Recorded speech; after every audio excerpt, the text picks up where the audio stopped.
Okay, welcome back. I need a volunteer or two to review what we did in the last class.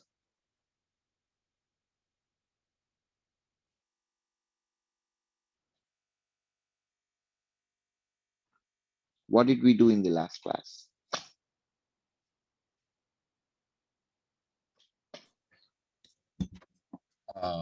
Basically exploring the the complex number coordinate for the phasors, and yeah, that's it then. Yeah. No. Go ahead. Finish your thought.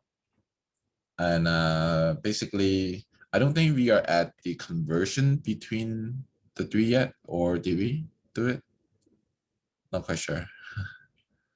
We did not spend a lot of time. That was probably, you're right. That was probably the last thing we discussed. Thank you. Why, right? Why? Yep. Wait. Yeah. Yeah, you got it. So I kind of alluded to the idea that we can go from rectangular to polar and polar to rectangular and gave you the formulae, but I did not actually spend time talking about that. Thank you. What else did we do?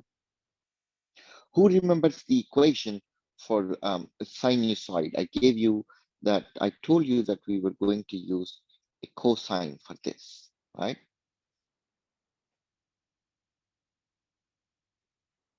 Anybody remembers the formula?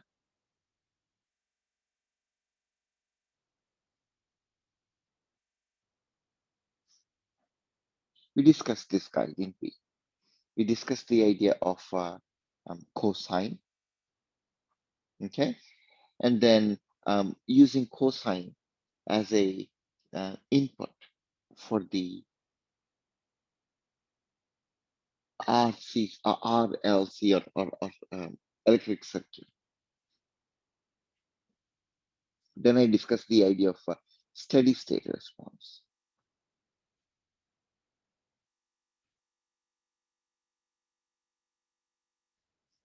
And then we discussed the idea of a phasor transform.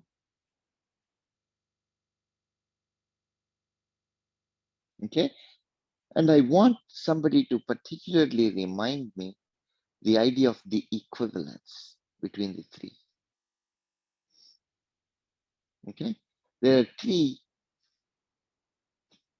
domains. Okay. The same sine wave could be represented in more than one formats, right?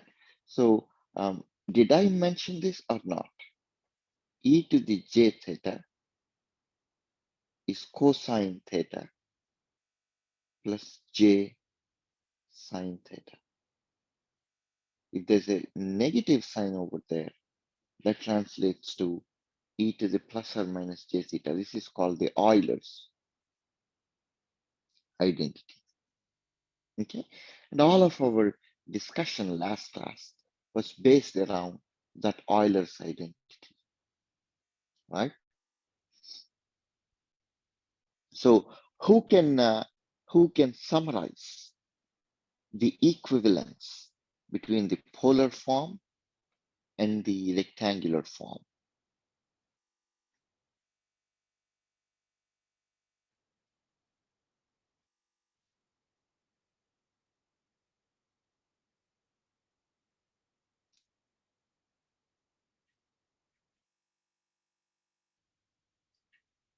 Alistair, do you want to take a shot? So I wasn't quite clear. You want two different forms? There are two different forms, right? There's a polar form, which shows the angle and the magnitude. And then there is the rectangular form, which shows the real and imaginary parts, x plus jy, right? Yeah. And I gave you a simple analogy. Do you remember the analogy that I gave you? I do not. Of course, pick somebody else. Pick somebody else. Let's play this game. Alejandro, yes. Was the analogy, was it the Terra going a different direction? Yes. Yes, thank you. Elaborate on that. How now you gave a specific like location of like 1 and 1, and how if you could go either east or is it north, I believe, and then how that Yes, will God give you the 45 degree, but I will also give you the square root of 2 by using Pythagorean theorem. thank you. That's right. So if you're going east and heading north and reaching this point 1, 1, this specific point, that's more or less following the rectangular form. You're going east along the x-axis and north in the y-axis. Therefore, that's the rectangular form. But the flip side of it, the exact same point, you could reach if you were going down that path. Okay, if you were going down this path.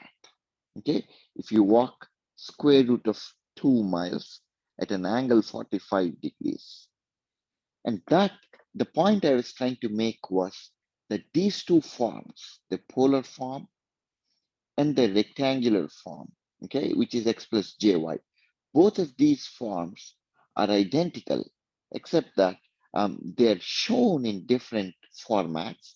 However, they're exactly the same. Okay. Then I went on to talking about how you can convert between one and the other. Right. There's a rectangular form x plus jy. Okay. And then there's a polar form a angle phi. I mentioned that by using the Pythagorean theorem, um, A, the magnitude, is the sum of the real part squared plus the imaginary part squared under root. That gives you the magnitude. That's the magnitude of a complex number as well, right? If you're interested in finding the magnitude of a complex number, is a real part and imaginary part, all you got to do is to real part squared, add it to imaginary part squared, square root of that. Okay. How about that angle 45? Where did I get that angle 45 from? It's simply arctangent or tangent inverse of the real part of the imaginary part, which is y, divided by the real part, which is 1. So tangent inverse of 1 will be 45 degrees. So that's the idea. And you can go back. So there is this trigonometric identity. This is something I may not have mentioned in the last class. Euler's identity e to the j theta is cosine theta plus j sine theta. Okay. So the real part, magnitude times x, plus the imaginary part, a times y, j. Okay. This corresponds, the real part corresponds to the cosine, and the imaginary part corresponds to the sine theta. So there is this equivalence, right? We discussed that. So if you want to convert any rectangular complex number, okay, let's do this. 3j4 into polar form, all you have to do is 3 squared plus 4 squared will give you the magnitude, and then the phase angle is tangent inverse of 4 over 3. Imaginary part over real part. Okay, so there are more nuances to that. What happens if both of these are negative? One of these is negative. So you want to pay careful attention to the angle as well. Okay, we'll come back to talking about that. But this is so far what we discussed in the last class. Rectangular,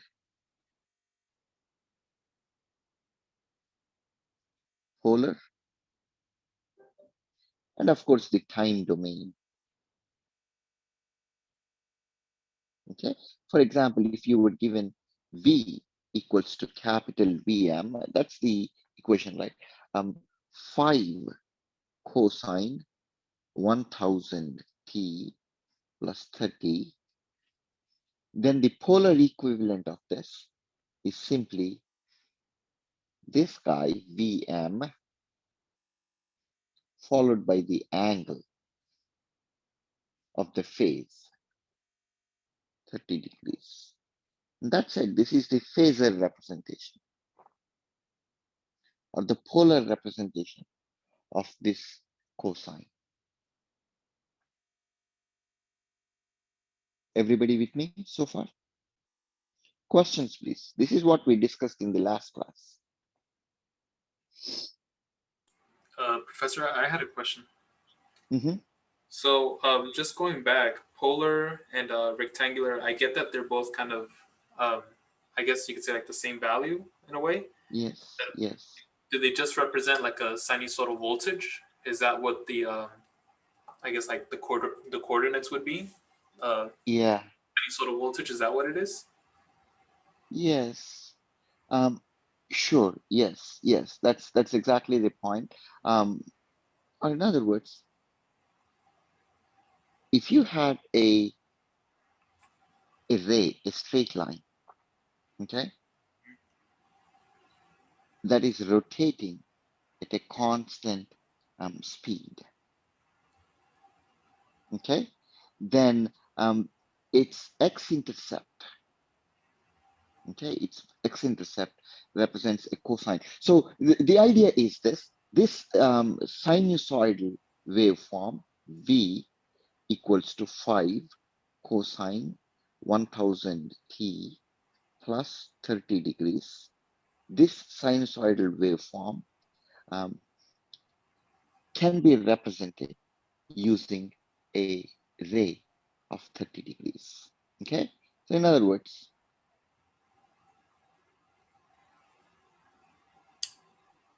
okay, so when you pick a value of 5 to be this, okay, and an angle to be 30, the value here, the x-axis, is going to be equal to this guy.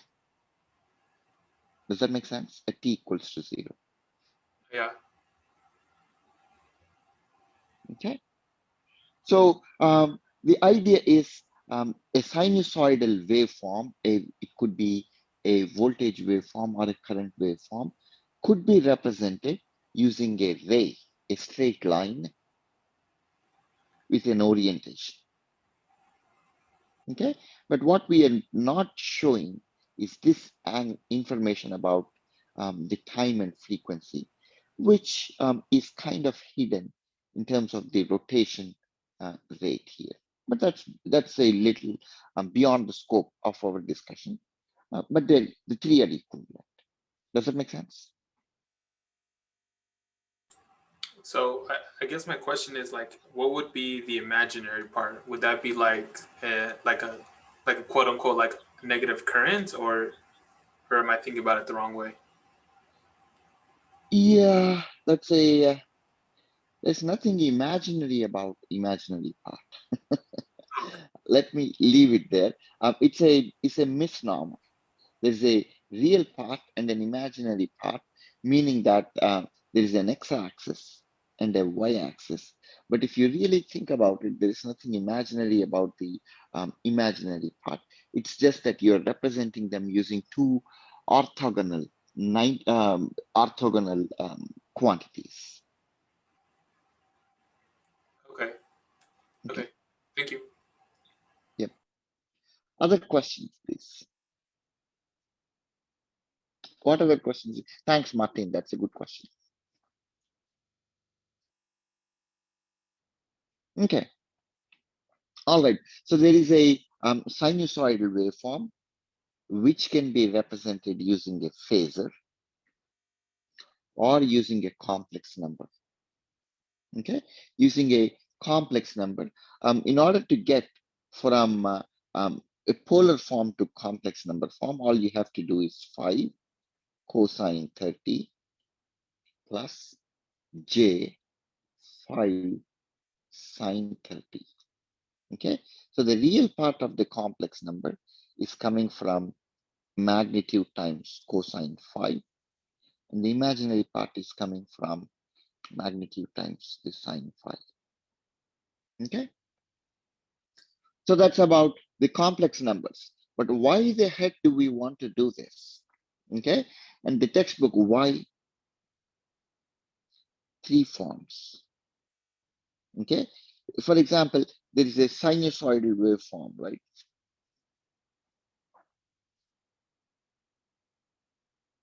There's a sinusoidal waveform, right? V is Vm cosine omega t plus phi. This is the time domain expression. And then I said the exact same thing can be represented using Vm angle phi in its phasor domain or a polar form. And then I went on to say that we can represent this using x plus jy as a complex number. Okay. Then why do we need 3 different forms? Okay, that kind of seems redundant, foolish, idiotic. Well, it's not the case, because all of this jugglery, okay, let me bore it into your head very, very carefully. You want to go from a time domain to polar or complex number form in a very judicious, smart manner, only when it is necessary. Okay, so here is the idea. In the polar form, your multiplication and your division are absolutely easy, very, very easy. In the rectangular form, your addition and subtraction are absolutely easy. Now it should begin to make sense as to why on earth do we have to go from a time domain 5 cosine 1000 t plus 50 degrees to a polar form or a rectangular form? Well, it becomes apparent, it becomes obvious when you encounter situations where you have to add different sinusoidal time signals. Okay, when you have to do arithmetic between 2 different signals, okay, as clear as daylight, I simply cannot add them in the trigonometric form, right? I would have to use the trigonometric identity. Cosine A plus B is cosine A cosine B minus sine A sine B. And then I'd have to apply the sinusoid equivalent here, and then do a lot of algebraic manipulation, trigonometric manipulation. It's a lot of headache. Okay, but if we were to do the exact same arithmetic in rectangular form, the addition and subtraction, notice that there is an addition here, right? So what you can do is to convert this guy into polar form first. I just made these numbers up, right? I just made these waveforms up. So you can see how easy it is to convert them into polar form and then do the arithmetic in the rectangular form. Now in the polar form, I want to go to the rectangular form. So 5 cosine 50 degrees plus 5 sine 50 degrees is this term, plus the other term is going to be, let's see, 10 cosine 60 degrees plus j 10 sine 60 degrees. Could somebody give me the values for these, please, by plugging into a calculator?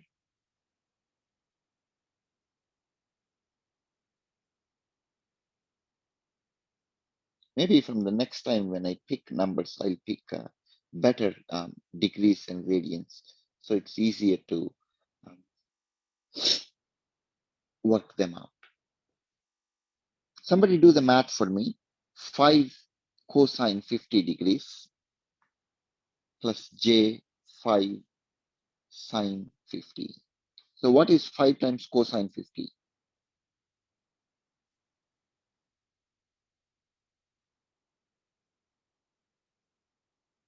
Uh, 5 cosine 50 is 3.2139. 39. Yeah. If that's Yep, that's good. And what's the other one? This guy. that would be 3.83. Yep. Okay. So here is the first term right here. So this guy, all I have done is to rely on my calculator to arrive at that number. How about this guy? 1.70, 17.32 in that range? Quick question. Yes. Yes, Sorry. Just making sure that we're supposed to do this in radian mode or degree mode. degree, Degree, right? Okay. Yeah. degree. Yeah. Now, somebody, I thought I heard somebody say 17.32 is right. Yes. Okay. And the other is J5. Or maybe it's this guy, Wait. 17.32, and this is 5, sine Yeah. 0, 0, sine 31/2. Okay. Yeah. So the idea is, what I have simply done is realizing the fact that I have addition between cosine numbers. I don't want to do that in polar form. I don't want to do that in time domain form. I simply want to do that in a rectangular form, because in rectangular form, I can add these two numbers, 8.2139, plus I can add the imaginary parts, how much ever that comes out to be, 21.15 J, but you get the idea, right? So this is the equivalent rectangular sum. Okay, I don't have to remember any trigonometric identities. I don't have to remember any calculation simplification. All I have to do is to convert it from rectangular to polar. I'm sorry, from time domain to polar, polar to rectangular. Do your addition in the rectangular domain, and then you want to come back to the polar form. Okay, in the polar form, how you come back is 8.2 plus j 21.15. In order to go from here to polar form, all you have to do is 8.2 squared plus 21.15 squared. So all it comes down to is a matter of simple arithmetic, simple numeric arithmetic. The angle is going to be tangent inverse of 21.5 over 8.2, because that's the imaginary part divided by the real part. Okay, that gives me. So anybody has values for these for me?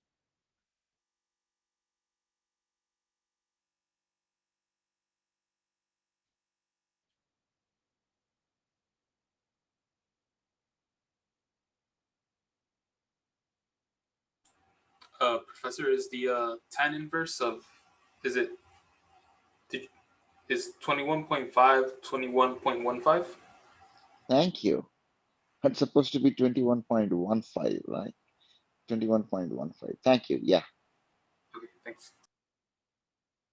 Yep. So somebody plug those numbers into calculator and give me the values, please.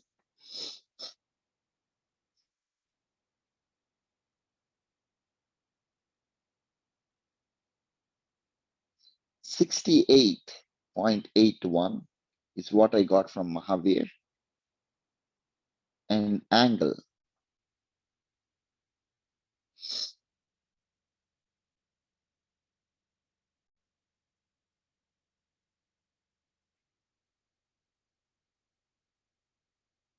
So I should probably let you know from the next class, you want to have your calculator handy so we can all participate as a group. What's the angle here, please? Any volunteers to give me the angle number? Uh, I think the 68.81 is the angle. That's the angle. Okay. Yeah, and It's that- easy if I'm working on notability to correct my mistakes. Okay, and A is 22.68. 22.68. Yes. And it does make sense because if you think about it, when I'm calculating the sum of the squares of 21 and 8, the hypotenuse probably is in the 22 range. Okay, so there you have it. So the A is 22.68 and the angle is 68.81. So if I have to put it back in my time domain form, the sum of these two waves, this guy and this guy added together, okay, is going to be 22.68 cosine omega. Let's have them have the same frequency, actually 1000 t plus, what's this guy, 68.81 degrees. Okay, except that I have forgotten to convert this from sine wave. So let's make this a cosine wave, then everything will be all right. Okay, cosine wave. So if I'm adding two cosines, if not, what I have to do is to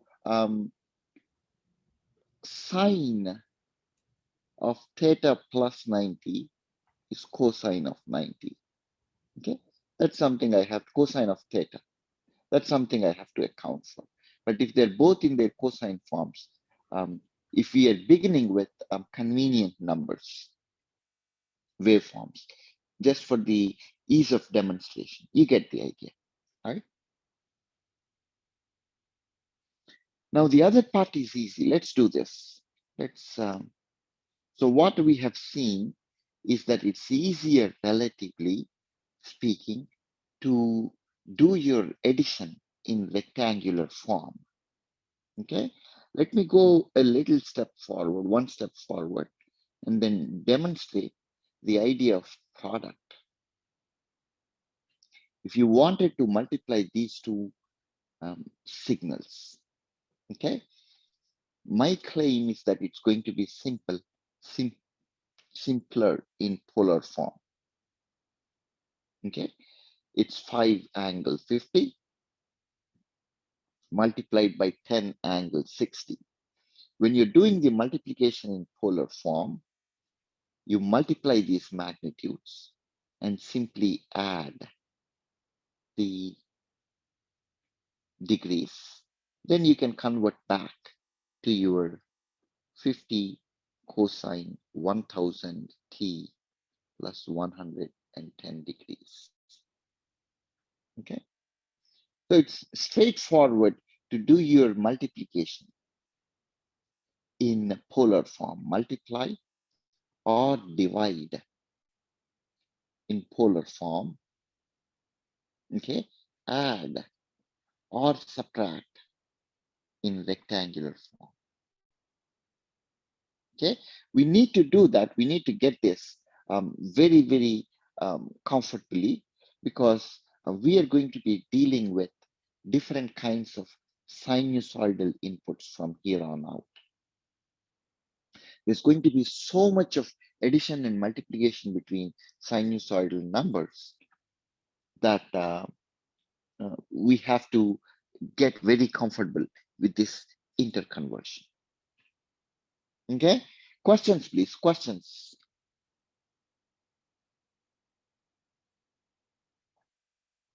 Okay, there's another idea. I don't want to complicate this too much, but there's another idea. Negative 5 plus j. Let me use negative 1 plus J1. Okay, if I gave you this complex number and asked you to convert it to polar form,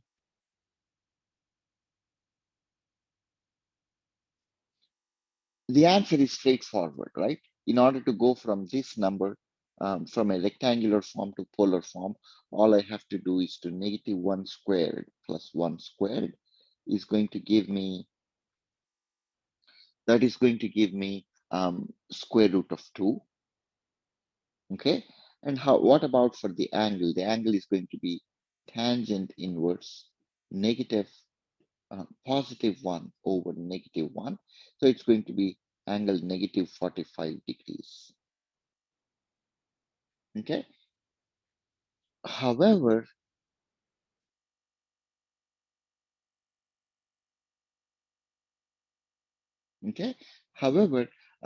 you might run into a problem. Okay, you might run into a problem when you're looking at something like this: -1 plus J1, negative J1. Okay, try converting this to a polar form.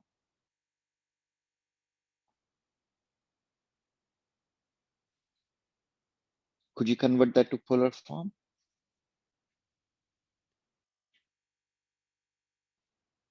This is x plus jy is the rectangular form. In order to get from the rectangular form to polar form, in the polar form, it'll be a angle phi. So a is going to be square root of x squared plus y squared, which will come out to be square root of 2. And phi is going to be tangent inverse of -1 over -1. So it will come out to be 45 degrees. Okay, square root of 2 angle 45 degrees is what your methodology, your algorithm would say the answer is. But that is not the case, because you see, this negative or this -1 is canceling out the denominator -1. You end up with a positive 45 degrees, which is not the case. So in this case, what you have to do is to add 180 degrees. Okay, if you add 180 degrees to your answer, then it's going to be correct. Okay, I don't want to get into this discussion yet. When we encounter that, maybe I want to give you some time to think about these interconversions, and then we will come back and revisit why we do want to add 180 degrees. Okay, questions, please. Questions so far? Professor, can you quickly go over again why we're adding 180? Is it because it's negative? Why we are adding 180, right? Yeah. Yeah, let me, okay, if you're, let me handle that right now. Okay, talk about it right now. Okay, -1, -1. Let's go back to our favorite example. Okay, -1, -1 is a point in the third quadrant, right? So we are talking about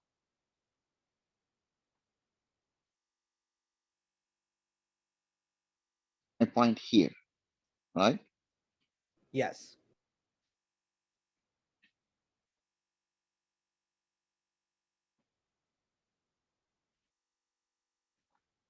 And then the polar representation that we got was angle 2, 45. So if you went to Kara, the gentle lady who is kind enough to follow our directions, and asked her to go angle magnitude 2 at an angle of 45 degrees, well, you're sending her in the opposite direction to where you want to go, right? Because that takes her to 1 and 1, right? Oh, I So see. what you want to do is, noticing the fact that both of these are negative, you actually want to flip her 180 degrees over. and then that will get her to -1, -1. Okay, so the fact that both the numerator and the denominator are negative, that's canceling out. And the calculator does not know any better. It's only going to give you a tangent inverse of 1 instead of tangent inverse of -1 over -1. Does that make sense?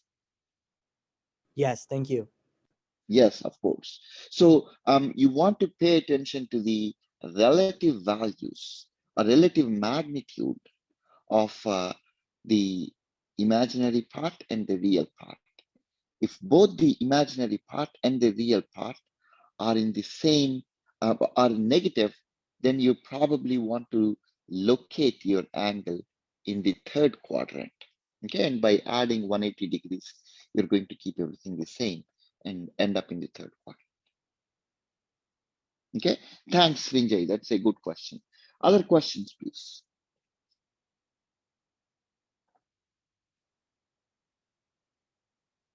Okay, so that's about going from polar to rectangular to time domain. Okay, back and forth.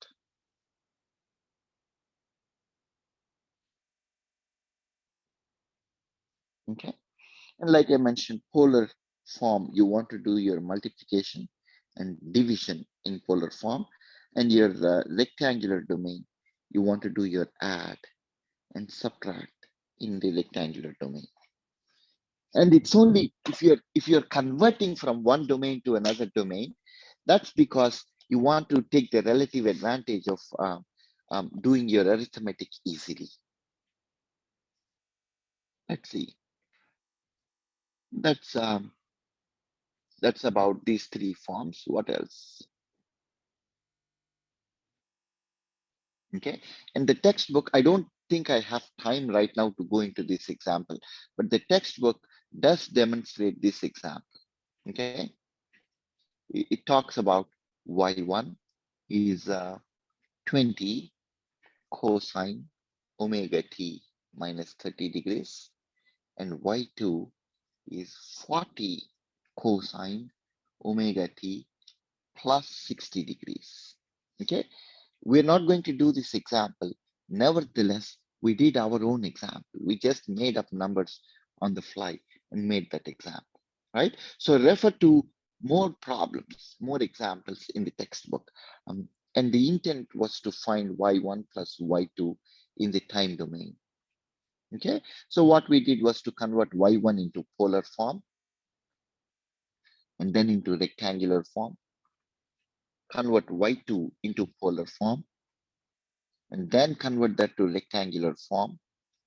Do your addition in the rectangular form. The result was converted to polar. And from polar, it was easy to get the sum in time domain. Straightforward. Okay. So let's see, let's move further and let's see what we are supposed to be doing in today's class. Let's see, somewhere in here. Okay.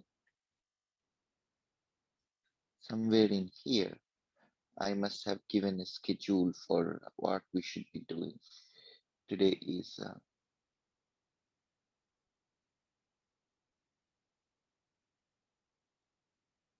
9.3 to 9.5. Well, we did 9.3 already. Let's look at 9.4. Okay. So let's do 9.4, which is circuit elements.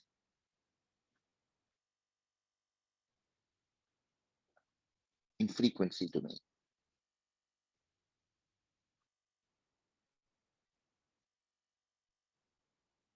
Okay, before we move on to 9.4, let me point a few things to you on Canvas. Okay, first things first, yesterday's lecture. Okay, yesterday's lecture is already added to the playlist. And today's recording is also going to be available in the playlist shortly. Okay, that's one thing. The other thing is if you go to Google Drive class notes right here, and that has all the annotations, okay? All the annotations that we are doing right now in the class, okay? Just about everything that I'm writing right now will be backed up, okay? All the problems that we are doing, so on and so forth, okay? So that's something you want to be aware of, okay? And know that the exact same topics, okay, the exact same topics have been discussed in a more elaborate fashion, the polar and rectangular forms, the steady state sinusoidal, lecture 13, 14, 15. The links to that have been provided on Moodle. Okay, so I will try my best to provide a summary here, but if you want a more elaborate discussion along with examples, you should refer to the videos posted on YouTube by me. Okay, circuit elements in the frequency domain. Let us see in a very summarized fashion.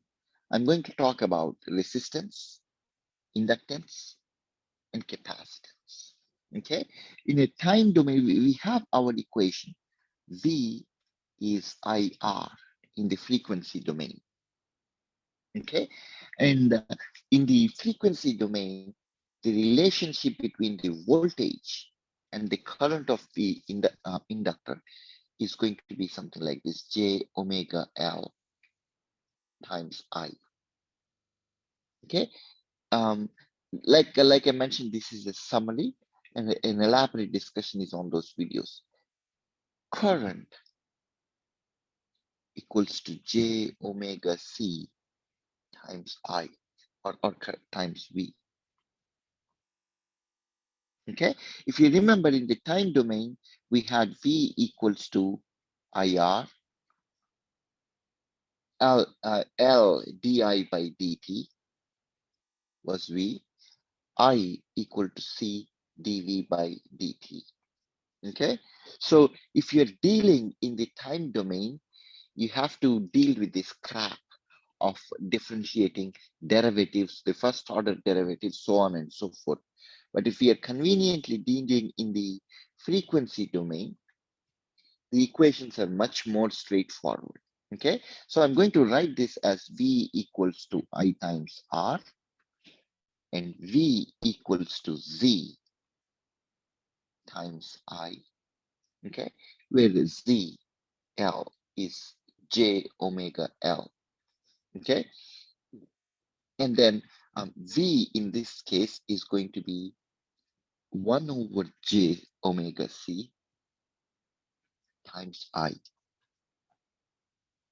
Okay, all I have done is taken this J omega C, divide both sides by J omega C, and express it in this form. Okay, now see, the beauty of this idea is circuit elements in frequency domain. All the circuit elements, the inductor, the resistor, has a form of IR. Okay, the inductor has a form of V is ZL times I times some impedance. And this guy, the capacitance, also has a form of Z times I. Isn't that convenient? Because this is IR L di by dt C dV by dt. Compare this. Instead of having to do the derivatives, there is one clean form. Okay, the voltage is the product of current. So current times impedance. Okay, so this R is called impedance. It's resistance, or you can even call it in complex domain form, it's called impedance. Okay, the exact same equation, the exact same relation for inductor as well. Impedance times current, impedance times current.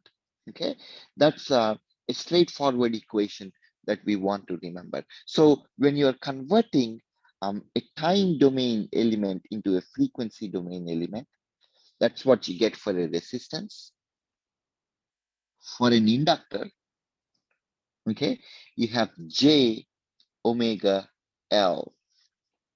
That's the impedance. That's the equivalent, that that is the parallel to the resistance in the frequency domain. Okay. And for the capacitance, I have 1 over J omega C. Or if I choose to write the one on the top as a negative J squared,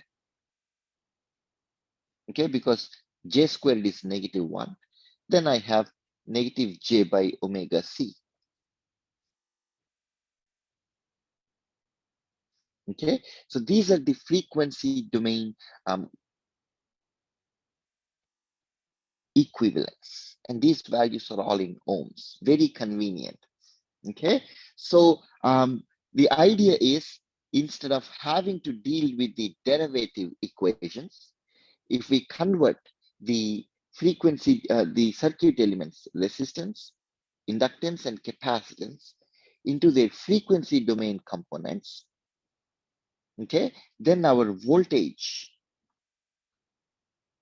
to current relationship is going to be very similar to the ohmic relationship. The Ohm's law was V equals to IR, right? So that's something we learned, and something very similar happens here. Okay, so for an inductor, the impedance is J omega L, and for a capacitor, the impedance is negative J by omega C. Everybody with me? Questions, please. I did not show you how I got these numbers, right? Yeah, you can simply plug those in. V equals to L di by dt.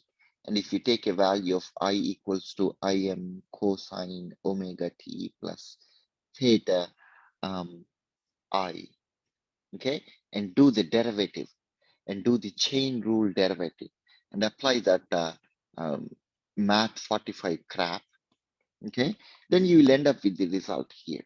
Okay, I showed that in the videos. If you want to look at those videos, you're very welcome to do that. But here I'm more interested in providing a short summary. If you see an inductor of L Henry or microhenry, you can very quickly convert it into frequency domain by doing J omega L. And omega is the frequency, right? Omega is the frequency. And I mean, L is the value, okay, in the frequency domain, time domain to frequency domain conversions. Okay, and this part is called the reactance. Okay, so let me write it out here. If you include the J omega L, that's called the impedance. But if you simply do the omega L or -1 over omega C, that's called the reactance. Okay, and if you include the complex number, that's called the impedance. Okay, questions, please. Questions so far?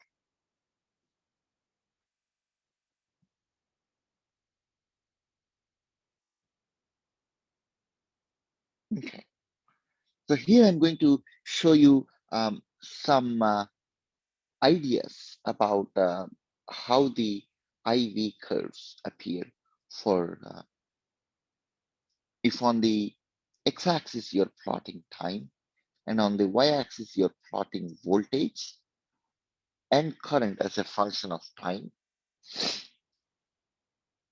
Let's see, we are interested in the voltage to current relationship in a resistor. Okay, you'll find that if that's your input, okay, let me duplicate that. And again, if that's your input voltage, okay, if your input voltage is that, dang it, duplicate that. Okay, and that's your voltage. You'll find that the current is exactly in phase. Okay, it could be different in amplitude, but it's absolutely in phase. Okay, the peak of the current happens at the same time as the peak of the voltage. The valley of the current happens at the same time as the valley in the current. Okay, so that's the idea. So they are in phase. The resistance, voltage and current are absolutely in phase with each other. Okay, not so in, let me duplicate this. If you're plotting the exact same thing for a an inductor,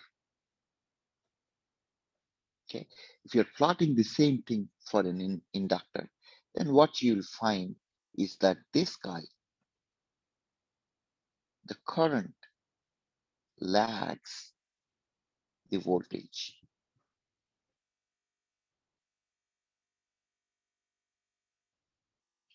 It's the best way for me to, there it is, okay. The current lags the voltage. Okay, you get the idea, right? So, and here I say the current lags because the peak of the voltage happens first, and then the peak of the current happens. Similarly, the valley of the voltage happens first, and the so what you will see is that the voltage leads the current, okay, in an inductor. Okay, and you can do something very similar in capacitance as well. Okay, in capacitance, if you were to plot the voltage and the current waveforms or observe them analytically, you'll find that the opposite is true. Okay, so for convenience, what I'm going to do is to simply do this. Okay, I'm going to convert this to my current wave, and the other, I'm going to call this my voltage wave. Okay, let's style this to be the blue wave. Okay, so what you will find is that the voltage wave, which is blue, lags the current wave, which is purple. Okay, in a capacitor.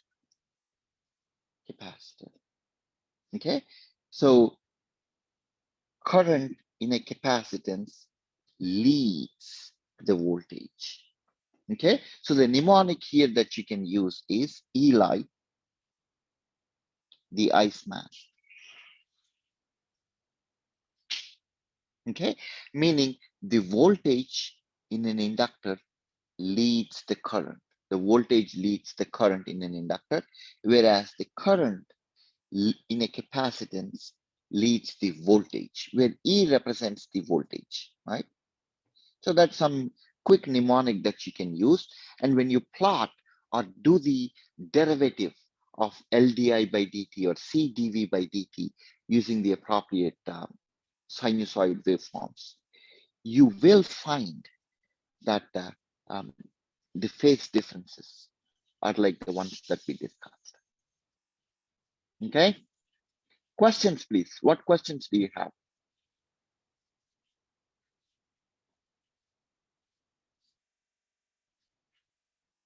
So that's a summary, right?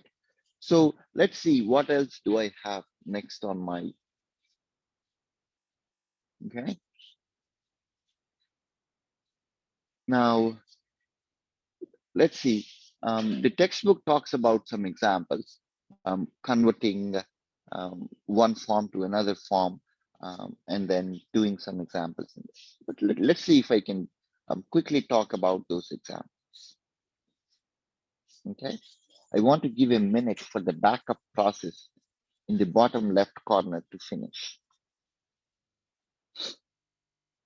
Okay, now we can go to the example, chapter 9 PowerPoint slides. If you go to the Canvas page, it's going to show you this. Okay, it's going to make this available to you for not the Canvas page, but the Moodle page has this PowerPoint slides available, which discusses, this PowerPoint slides discuss the exact same topics that we already went over, right? We looked at the RMS value. What is the RMS value of a sine wave? V maximum over square root of 2, so on and so forth. Okay, with some example problems.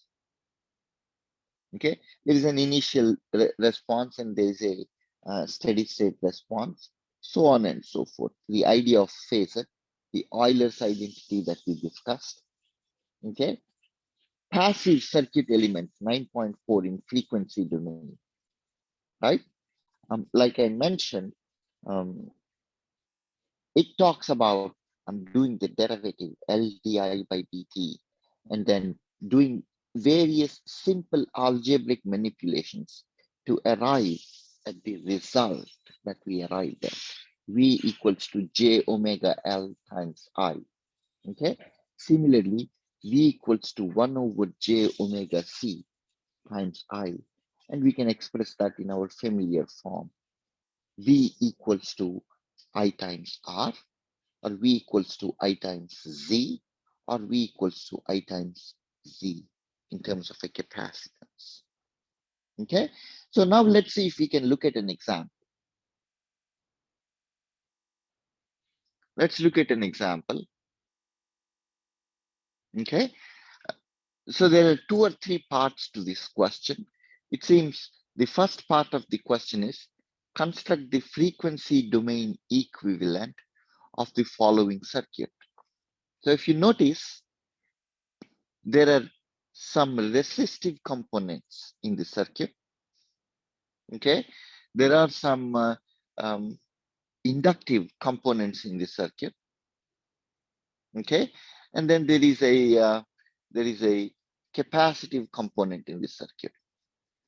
Okay, and we are supposed to convert this guy into a frequency domain equivalent. Okay, and what else is given? It seems this guy is given.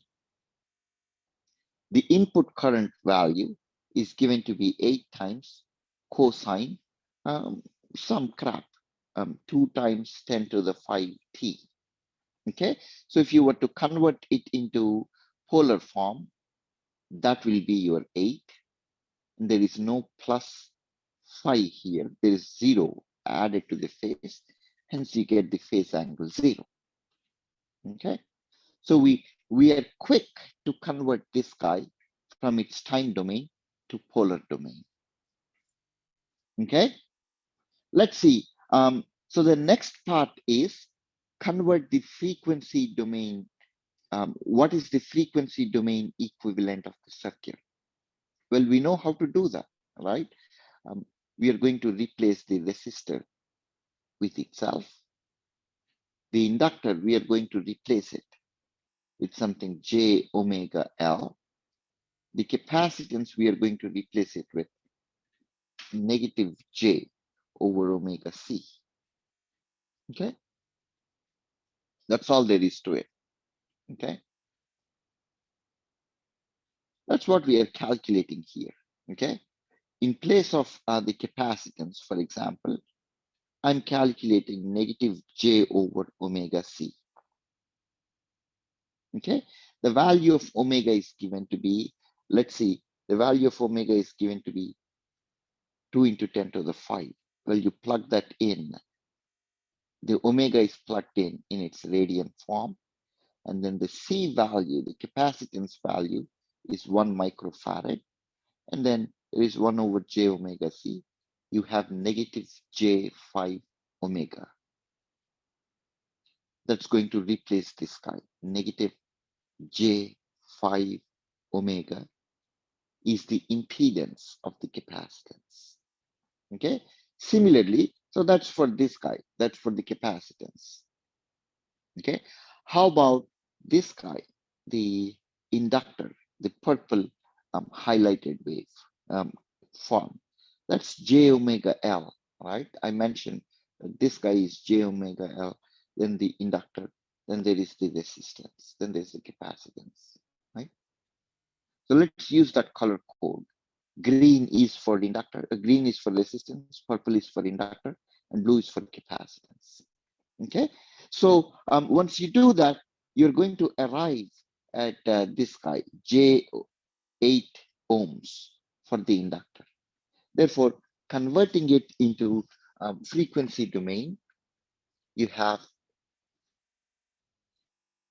the current is 8 angle 0. The resistances don't change. Resistance we assign green, right? Resistances don't change. The inductor is J8 omega. And then, of course, the capacitance was negative J5 omega. Is everybody with me? So that's the first part of the question, converting inductance, capacitances, and resistances and current source into its equivalent frequency domain circuit. Okay, and that's based off of the discussion that we just mentioned here, right? So there is the capacitance, then there is the inductance, and then there is, of course, the resistance, which remains unchanged.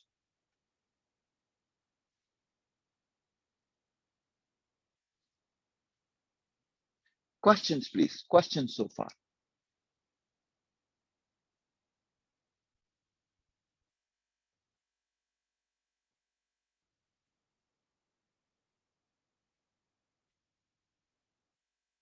Okay, if you don't have questions, we are ready to move on to the second question, right? What's the second question here? We are supposed to find the steady state, okay? Find the steady state expressions for little v, I1, I2, and I3. What the heck are those? I1 is the current in this branch. I2 is the current in this branch. And I3 is probably the current in this branch. And the voltage V, little v, is probably the current in this branch. Okay, so let me clean that up. That's the voltage, little v. Okay, how would you go about solving this problem? How can you solve this problem? You have 3 parallel branches. Let me highlight those branches. Branch 1, branch 2, and branch 3. How would you go about finding each of those branch currents?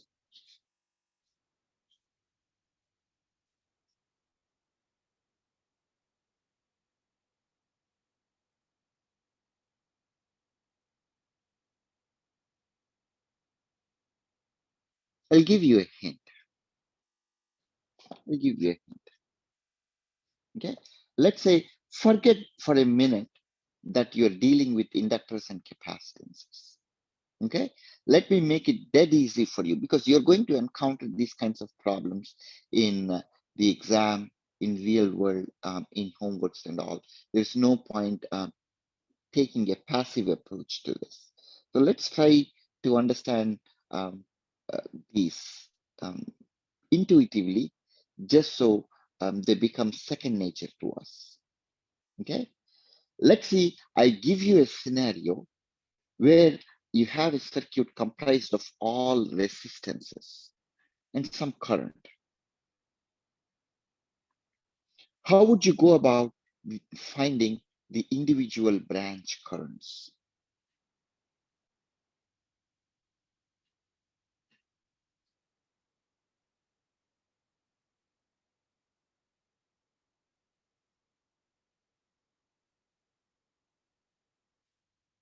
If I asked you to find out I1, I2, and I3, how would you find that current?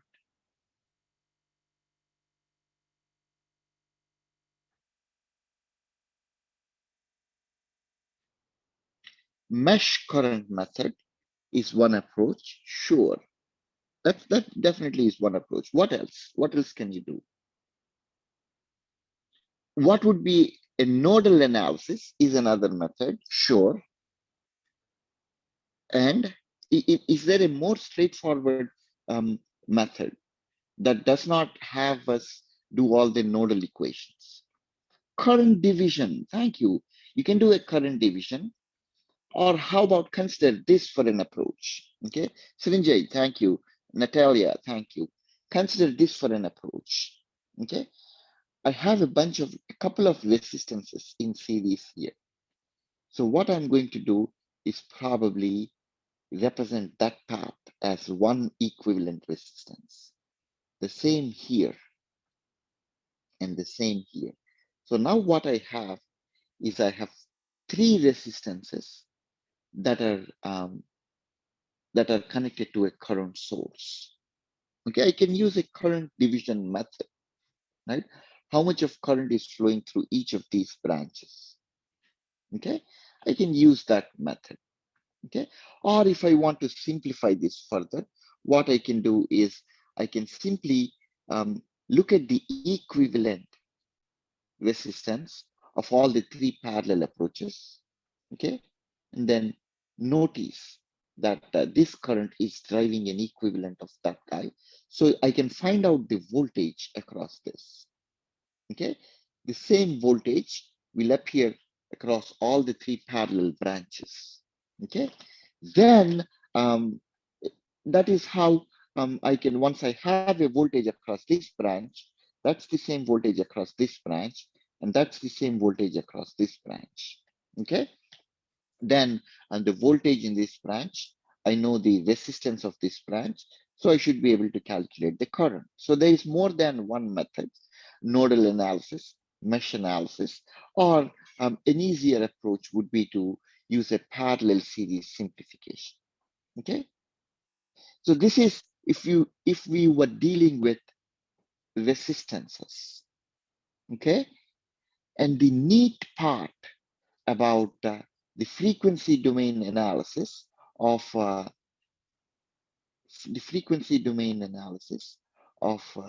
these circuit elements is that they're all in ohms. You see, you can pretty much treat them like resistances in series and parallel. You don't trust me? Take a look at this. 6 ohms in series with J8 ohms. That's exactly what I have for a resistance in this branch. You see, 6 ohms in series. So that's a series combination of a resistance and an inductor in the frequency domain behaves pretty similar to two resistances. You add them. Okay, not only that, when they're connected in parallel, so there are three parallel, everybody with me so far? So when there are three parallel branches, okay, I'm not spending a whole lot of time showing you the calculations here because I want to show you the big picture. Okay, I want to show you the big picture. There is, dang it, I want this guy. Okay, there are three parallel branches. Okay, so if you want to find the equivalent of three parallel resistances, what do? You do, if this is R1, this is R2, and this is R3, then you do 1 over R1 plus 1 over R2 plus 1 over R3 whole inverse, right? Or the equivalent resistance of three parallel resistances, 1 over R equivalent equals to 1 over R1 plus 1 over R2 plus 1 over R3. Well, that's exactly what we are doing here, okay? Pay attention. Let's carefully color code this, okay? This branch, the one shown in purple, is 1 over R1. I'm taking an inverse of that because it's in parallel to the other three branches. Then I'm taking the inverse of R2, which is 6 plus J 8 ohms. And then, of course, the blue branch is 1 over J5. Let's try to stretch this analogy further. Okay, 1 over R2 is R plus L. So this 1 over term, I call this as all of this term as Y2, all of this term as Y3, all of this term as Y1. Everybody with me? I'm not doing the problem, the whole problem. It's on YouTube already. So I'm just showing you the review here, a big picture. Okay. So once we do that, once we know 1 over R1,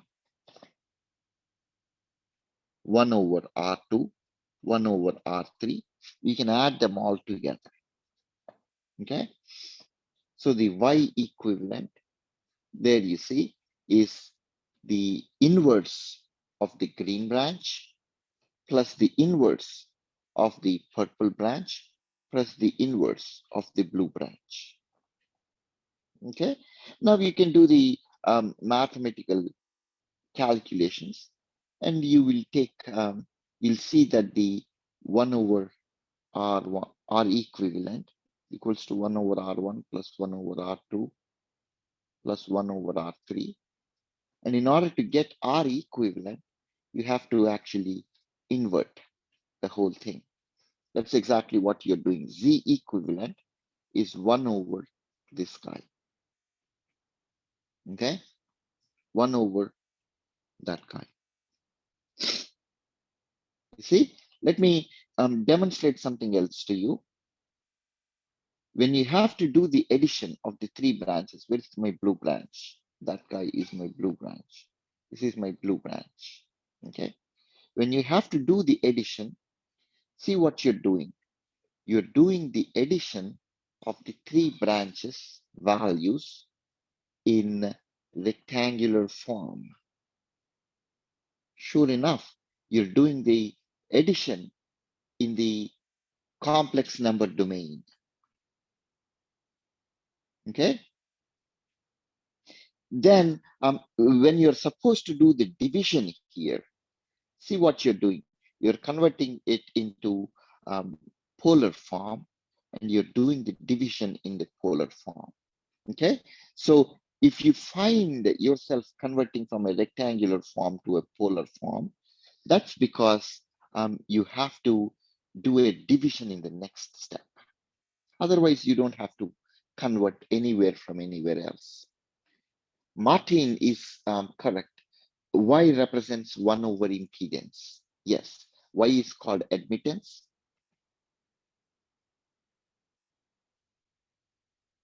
And that is the inverse of impedance.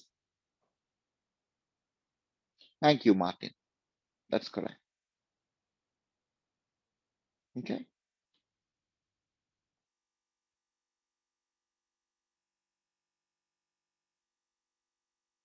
So you pull out your calculator, you plug those numbers in and verify that this PowerPoint slide is right. But all I have done here is find one resistance whose value is 5 angle negative 36.87.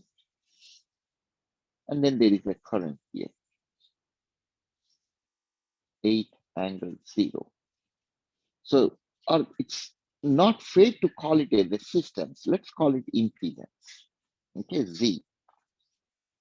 Now, once we have Z and current, okay, V equals to I times Z. Therefore, part of the question was to find V. So you multiply I and Z to get V. So even when you are doing all of these complicated looking math, crap, shit, you want to tie it back to how you would do it in resistors. Then that's going to preserve the perspective for us. Okay, and then so what we have done is we know the value for the current I here in its polar form, and we know the value for the equivalent Z in its polar form. So in order to find V, I simply have to apply the equivalent of ohmic law. Okay, sure enough, that's what we do. V is the product of Z and I. And because this is a product, you're multiplying the current. Oops, that's the current. Okay, you're multiplying the current and the impedance. You're doing it in polar form. Multiplication is always done easier in polar form, right? Everybody with me? Pretty straightforward. Okay, so what we know is that we have the voltage here. This value represents the voltage between these two terminals. Okay, and because it's in parallel, it's the same voltage here and the same here. Okay, when you have different branches connected in parallel, the voltage is all the same. So the voltage that we just found by multiplying the Z and I values, that's the same through all the three branches. Okay, then how do you find the branch current I1? So this is the first part of the question, right? When you have voltage, you wanted to get the time domain equivalent. Then there you have it, V, phi, and this is coming from the problem given earlier. The first problem, the problem given earlier was that the current itself had the same frequency. Okay, the frequency does not change. This guy is this, okay? This guy is this, and this is given.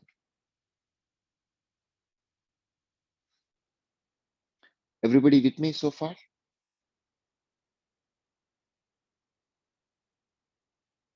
Yes. Questions? So here is, if you don't have questions, let me ask you a question. How would you find I1, I2, and I3? Because that's part of the question too, right? Part of the question too was find the steady state expression for V, little I1, little I2, and little I3. In order to find that, in order to find little I1, little I2, little I3, I have to find the capital I1, capital I2, and capital I3. So how do you do? Let's start with 1.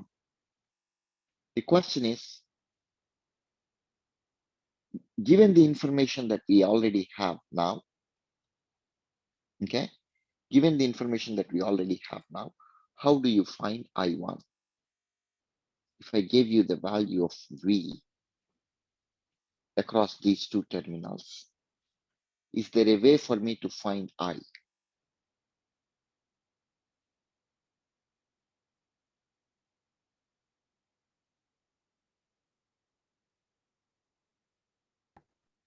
Don't you divide by the impedance of the branch? Thank you. The same for I2 as well, right? I2 is going to be V divided by the impedance of the branch, which is going to be 6 ohms plus J8, or I3 is going to be V divided by negative J5 ohms, impedance of the branch. Or you can even multiply that by the inverse of impedance, which is admittance. Okay, so that's exactly what we will be I think we will be doing in the next pages. Okay, there it is. Okay, voltage we just found out to be that value. Okay, the impedance of the branch is this guy. Okay, voltage divided by, so this guy is voltage divided by impedance will give you the current I1, and you can quickly convert this current I1 to time domain. Then this impedance that divides the voltage. Okay, voltage divided by the impedance in that branch will give you the current, which can be converted into time domain. Okay, similarly, the same voltage, wherever that is, the same voltage divided by the impedance in this branch will give you the current I3, which can be converted into time domain. Okay, so in effect, what we have done is all we did was to jump from polar to rectangular, rectangular to triangular, triangular to pentagon. It doesn't matter. Okay, all we have done is to make sure we deal with this circuit the same way as we would with a circuit with parallel resistances. Okay, with that in mind, the rest is all mathematical jugglery.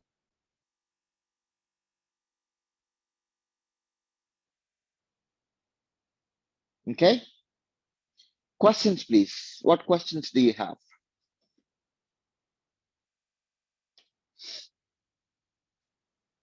This is fun, isn't it? Okay, of course, Kirchhoff's laws, KVL and KCL apply in the frequency domain.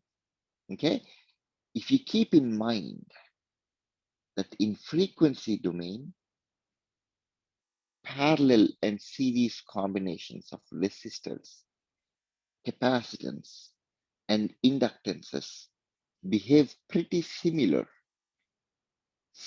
in spirit to parallel combinations of resistances, parallel and series combination of resistances. If you keep that perspective in mind, you can do all other kinds of techniques. Okay, source transformations. Okay, Thevenin's equivalence, Norton's equivalent, all of these techniques, superposition, anything that you may have learned in the time domain, in the DC case, where your inputs were DC values, the exact same theory applies in frequency domain as well. Okay, the only difference is that you have to do your addition and subtraction in rectangular form, multiplication and division in polar form. Okay, I have about 8 minutes. Let me see if I can show you something that's a bit more, so we know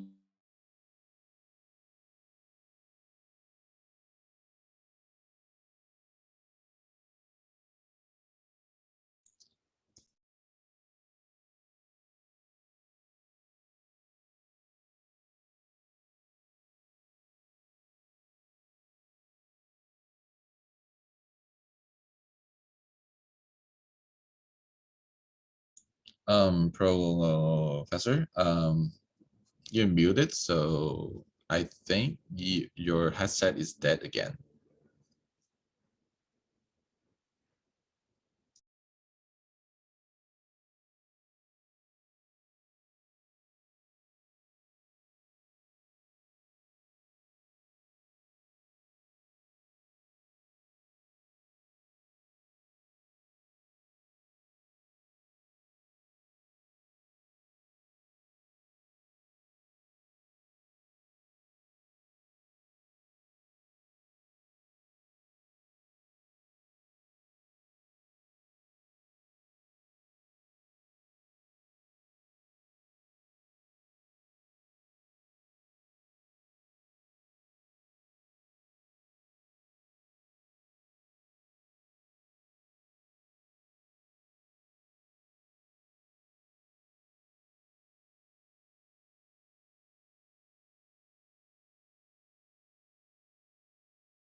Okay, can you guys hear me now? Yes. Yeah. Okay, is my screen better? Yeah.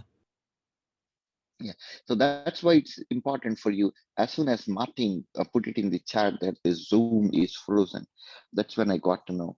But until then, I was ranting on and on about this source transformation in Thevenin's equivalent circuit. So please be a bit more responsive in terms of letting me know when I'm cut out through Zoom or whatever. Okay, so we have maybe 3 minutes of time left. So, but what I will say is that we are going, I will invite you to look at the videos on Thevenin's equivalent from YouTube. Okay, I posted them on YouTube, and then I tried to spend a little bit of time today, but Zoom froze on us.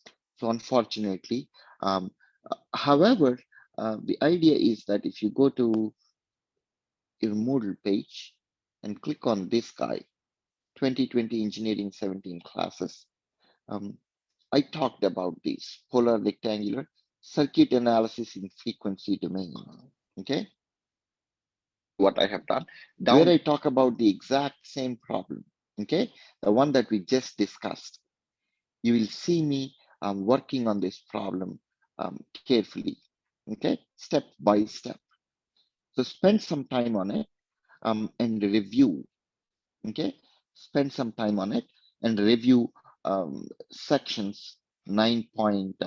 Let's see. Let me go back here. Okay, sections 9.7 through 9.9.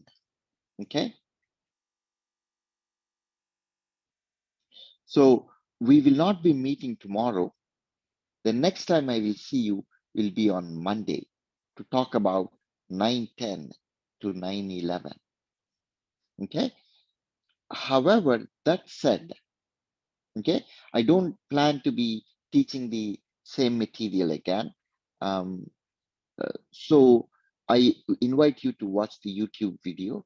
But on Monday, when we come back, I will talk about 9:10 and 9:11. That said, I will be available between 4:30 to 5:30 in the same Zoom class link tomorrow as well for office hours. So I want to dedicate tomorrow for office hours. Okay, by tomorrow, you should have worked on your first homework or at least made an effort to try it out and then work on some other problems. If you have questions, I will be available in the Zoom session tomorrow for office hours, but I will not be talking about these 9.7 to 9.9 specifically. But my understanding is that I gave you enough material so you can intuitively understand and even translate between phasor, polar, and all of these different forms conveniently, and not only translate between them, but understand why we are doing. If we are converting from polar to rectangular, that's probably because we want to add two numbers, okay? But if we want to multiply, we'll go into the polar form, so on and so forth, okay? So with that said, any questions, comments, or concerns about no class tomorrow? Martin, you're right. So there is no class tomorrow. Okay. However, there will be office hours. I will be between 4:30 available between 4:30 and 5:30. Okay. That said, sorry to keep you a minute after 5:35. You're welcome to leave, and I'll see you folks on Monday if I don't see you in my office hours tomorrow.